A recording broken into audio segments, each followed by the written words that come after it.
HCF LCM में क्या फ़र्क है? जैसे 12 और 8 का HCF निकालना है, हाईएस्ट कॉमन फैक्टर। HCF का दूसरा नाम होता है GCD, ग्रेटेस्ट कॉमन डिवीज़र, ठीक है। ये LCM least common multiple, lowest common multiple, कुछ भी कह लो। तो अलग अलग करेंगे इनका।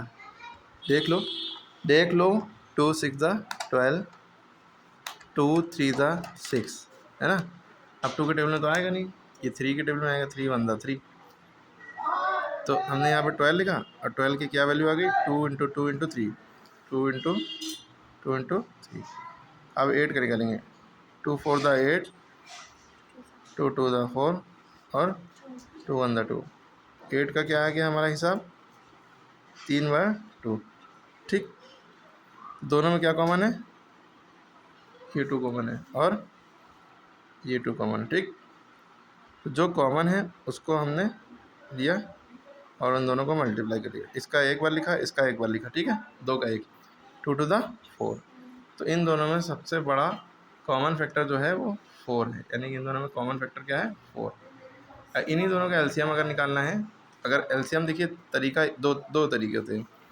एलसीएम भी एक साथ, जैसे एक मान लिए कि एलसीएम भी अलग अलग निकाल लें, 2 मेथड होते हैं एलसीएम के, अलग अलग भी निकालते हैं, ऐसे एक साथ भी।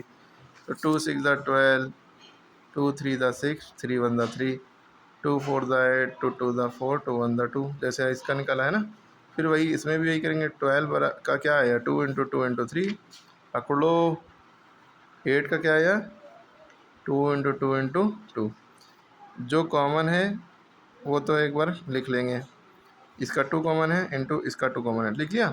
अब जो बच गया, ये 3 बचा, ये 2 बचा, ये भी लिख लेंगे, ठीक है। 2 to the 4, 4 3 the 12, 12 to the 24।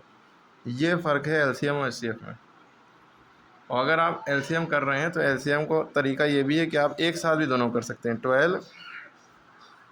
12 लिखा, कॉमा लगाया 8, यानी कि इन दोनों को एक साथ ले लिया, बस बीच में कॉमा लगा दिया। अब एक साथ कैसे करेंगे?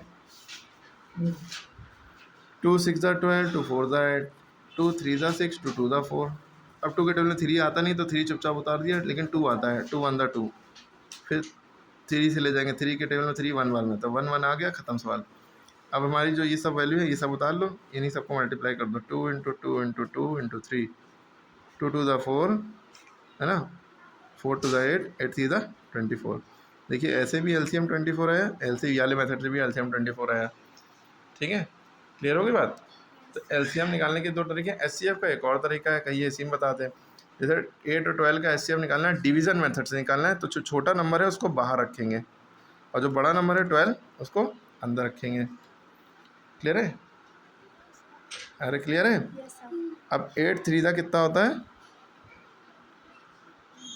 सॉरी 12 ही है, 24 लिख दिया हमने धोखे से।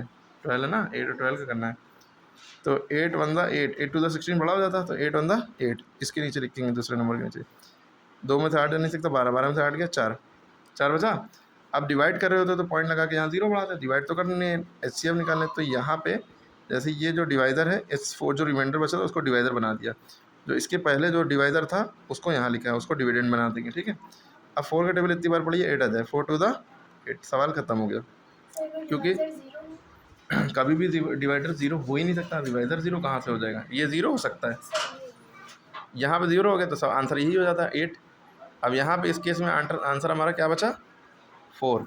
एचसीएफ हमारा क्या आया? 4। ये एचसीएफ नहीं होता, ये होता है इधर वाला। क्लियर हो गया इधर? डिवाइड के सवाल कर रहे होते तो ये आंसर होता है इधर वाला, पॉइंट लगा के फर्दर सॉल्व करते, पॉइंट लगाते 0 बढ़ा, ठीक है। तो ये था आपका डिवाइड एचसीएफ में फ़र्क।